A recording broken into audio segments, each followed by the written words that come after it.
Ok, tu as fini cette formation de l'e-book Comment voyager en solo et maintenant je vais te raconter un petit peu comment moi j'ai appris l'anglais et comment je te conseille vraiment d'apprendre l'anglais super rapidement. Donc ça peut te servir autant dans tes études que dans tes voyages.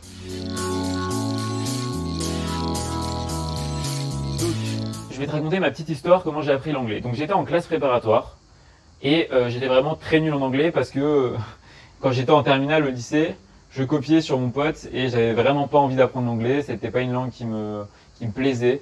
Mais je savais quand même au fond de moi que comme je me destinais au voyage un petit peu, je savais qu'il fallait que j'apprenne l'anglais parce que c'est vraiment une langue number one. Donc, je suis allé en prépa, j'étais nul. Et après quelques mois en prépa, je me suis rendu compte que ça allait être vraiment un point négatif pour réussir mes concours. Donc j'ai décidé de faire un petit volontariat, donc avec Concordia comme je t'avais expliqué, en Islande. Je suis parti seulement 10 jours pendant les vacances de la Toussaint. Quand je suis revenu d'Islande, j'étais pas du tout bilingue, mais que j'avais quand même acquis un certain point de confiance. Donc ce que j'appelle le point de confiance, c'est quand tu passes cette phase, quand tu cherches tes mots, tu sais, c'est vraiment difficile de parler, quoi. C'est la galère, il faut que tu réfléchisses 3 minutes avant de donner une réponse. Et une fois que tu as atteint ce point de confiance qui vient du jour au lendemain, tu vois, une bonne nuit de sommeil, et bien sûr des efforts à pratiquer avant.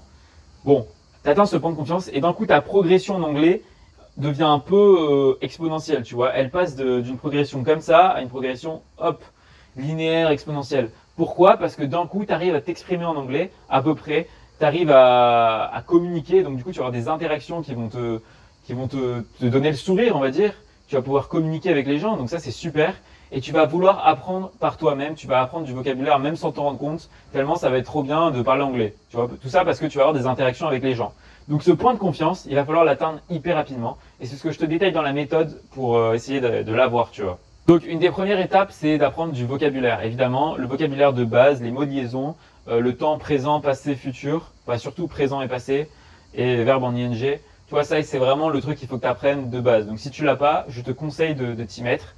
Et autant à l'écrit, parce que tu peux le savoir, mais aussi à l'oral. Et à l'oral, il y a une application que je te conseille vraiment, elle s'appelle Tandem. Tandem, c'est une application totalement gratuite où tu vas pouvoir juste être mis en relation avec des gens qui veulent aussi apprendre l'anglais ou le français, tu vois. Donc par exemple, tu as un Américain, on va dire qu'il parle bien anglais, qui va apprendre le français. Et voilà, l'application va te mettre en relation en 2 secondes, c'est hyper rapide et tu as beaucoup de choix en plus. Et vous allez communiquer au début par écrit, et moi je te conseille de le faire même par messages vocaux, et même si tu as le courage de faire un vidéo Skype, tu vois, avec lui. Donc ça c'est le top, parce que tu vas progresser vraiment, tu vas atteindre ton point de confiance rapidement. Donc évidemment, ce qu'il faut que tu fasses aussi, c'est une espèce d'immersion culturelle, même si tu es à la maison.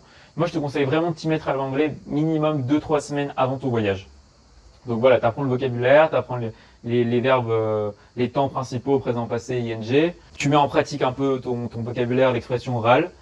Et tu participes aussi à des événements couchsurfing.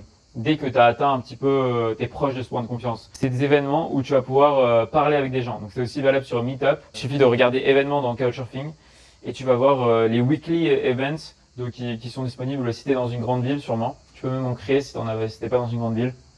Ça c'est top, il va y avoir une communauté de gens, donc par exemple ça peut être 2, 3, 5, 6, 10, 50 personnes qui vont se rassembler dans un bar juste pour parler anglais. Donc le top c'est les touristes.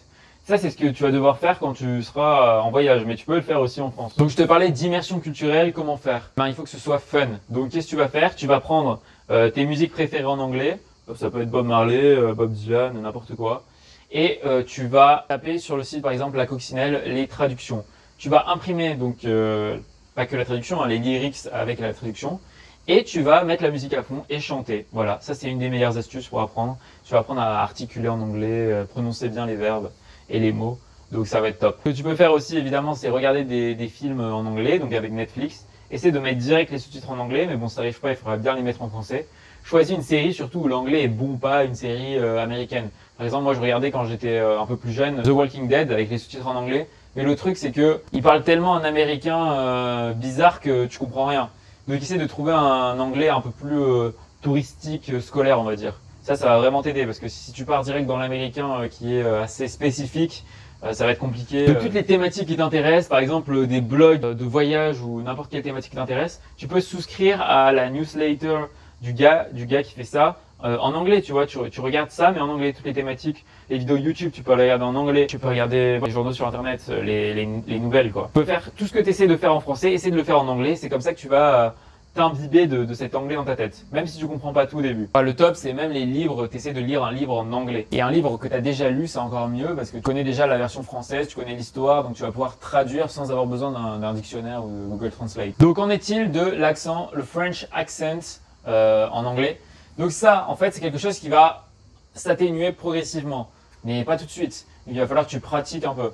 Mais évidemment, le but, c'est de le garder quand même, mais de pas l'avoir trop fort. Si tu l'as trop fort, c'est un peu ridicule et incompréhensible. Il faut que tu l'aies, mais on voit que tu parles anglais quand même. Tu vois?